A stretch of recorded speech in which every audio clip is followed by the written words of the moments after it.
क्या आप उन लोगों को जानते हो जो रेगुलरली किसी के पीठ पीछे गॉसिप करते हैं? या फिर कभी आपके साथ ऐसे हुआ है कि आप ही के बारे में किसी ने गॉसिप की हो और फिर कुछ ही समय में वो रूमर एक फेक न्यूज की तरह स्प्रेड हो जाता है?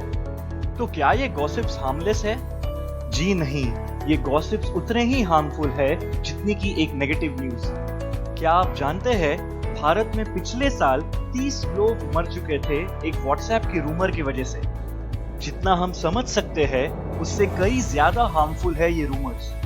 तो आपके साथ अगर ऐसा हुआ हो तो इस वीडियो को जरूर अंत तक देखें ये सीखने के लिए कि क्यों आपको कभी कोई रूमर स्प्रेड नहीं करना चाहिए।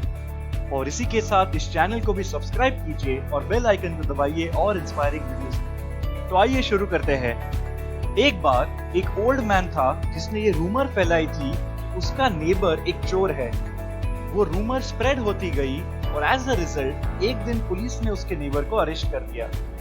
हालांकि कुछ ही दिनों में उस नौजवान ने साबित कर दिया कि वो इनोसेंट है।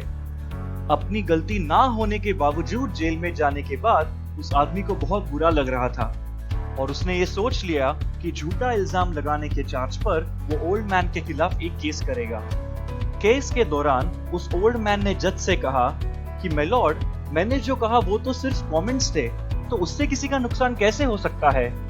उस जज ने अपना नतीजा कहने से पहले उस ओल्ड मैन से कहा, आपने इस नौजवान के बारे में जो जो बातें फैलाई वो सभी बातें एक पेपर पे लिख दीजिए और यहाँ से घर जाते वक्त उस पेपर को कट कर दीजिए और रास्ते में ही बीच में फेंक दीजिए और फिर कल आप जब आओगे तब मैं इस केस का जजमेंट दे दूंगा। और अगले ही दिन जज ने उस ओल्ड मैन से कहा, इस केस का जजमेंट सुनाने से पहले आपको पहले बाहर जाना होगा और वो सारे पेपर्स ढूंढने होंगे जो कल आपने रास्ते में फेंक दिए थे। उस ओल्ड मैन ने कहा, माय लॉर्ड, मैं ये कैसे कर सकता हूँ? ये तो मुमकिन नहीं, क्योंकि अब तक तो न जाने हवा ने उस पेपर्स को कहां-कहां स्प्रेड कर दिया होगा, तो मैं क्या ढूंढूंगा? जैसे अब उस पेपर को ढूंढना मुश्किल है क्योंकि वो सब जगह फैल चुका है, ठीक उसी तरह इस गॉसिप को भी रोक पाना मुश्किल है क्योंकि वो भी सब जगह फैल जाती है।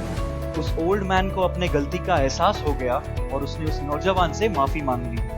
ठीक इसी तरह हमें भी जिंदगी में बिना सच जाने किसी के बारे में कुछ भी कहना सही नहीं है। जब किसी की गलती ना हो फिर भी आपने कहे हुए शब्द उनकी रेपुटेशन को हानि कर सकती है। और इसीलिए कहते हैं कि अगर किसी के लिए अच्छा ना बोल पाओ तो किसी की बुराई भी मत करो, क्योंकि आज के इस टेक्नोलॉजी के जमाने में नेगेटिविटी स्प्रेड होती है एक फायर की तरह। अगर आप कोई भी न्यूज़पेपर उठाओगे तो पहले कुछ पन्ने सिर्फ और सिर्फ नेगेटिव न्यूज से ही भरे होते हैं। और इसीलिए एक जागरूक नागरिक बनिए और ऐसे रूमर्स को स्प्रेड होने से बचाइए। शायद आपको लगे कि ये स्प्रेड करना हार्मलेस है, मगर किसी और के लिए उस रूमर के कॉन्सिक्वेंसेस हार्मफुल हो सकते हैं। इसीलिए ये समझना जरूरी है कि आप क्या शेयर करते हो, ये बताता है कि आप कैसे इंसान हो। इसीलिए चूज कीजिए सिर्फ वही बातें शेयर करना जो किसी की भलाई करे।